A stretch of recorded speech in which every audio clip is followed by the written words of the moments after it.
एका कबुतरांच्या जोडीने स्वतःसाठी घरटे बनवले, पण कबुतरांची जोडी त्या घरट्यात राहिली की एक विचित्र वास येत होता. त्यांनी ते घरटं सोडून दुसऱ्या ठिकाणी घरटं बनवलं, पण परिस्थिती तशीच होती. इथलाही वास त्यांचा पिछा सोडत नव्हता. निराश होऊन त्यांनी तो परिसर सोडला आणि नवीन परिसरात नवीन घरटे बांधले. घरट्यात स्वच्छ पेंडा घातला, पण हे काय, या घरट्यातही असाच वास यायचा.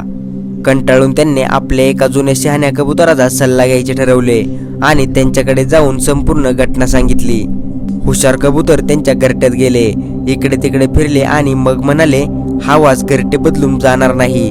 वास घरट्यात नाही तर तो तुमच्या अंगातून येत आहे.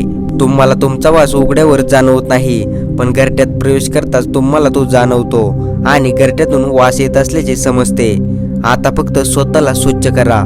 तर मित्रांनो, या छोट्याशा कथेमधून आपल्याला शिकायला मिळते की संपूर्ण जगात दोष आणि दुर्गंधी शोधण्याऐवजी आपल्यातील दोष आणि अशुद्धतेचा दुर्गंध दूर केला तर जग खरोखरच सुंदर आणि सुगंधित होईल.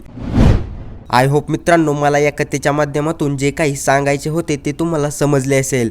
तर मित्रांनो, व्हिडिओ कसा वाटला, काय वाटला, कॉमेंट्समध्ये जरूर सांगा. आणि अशाच आपल्या मराठी भाषेतून नवनवीन प्रेरणादायी कथा पाहण्यासाठी आपल्या इझी मोटिवेशन स्टोरीज या यूट्यूब चॅनलला सबस्क्राईब करा आणि नवनवीन व्हिडिओची नोटिफिकेशन सर्वात आधी येण्यासाठी बेल आयकॉन प्रेस करा.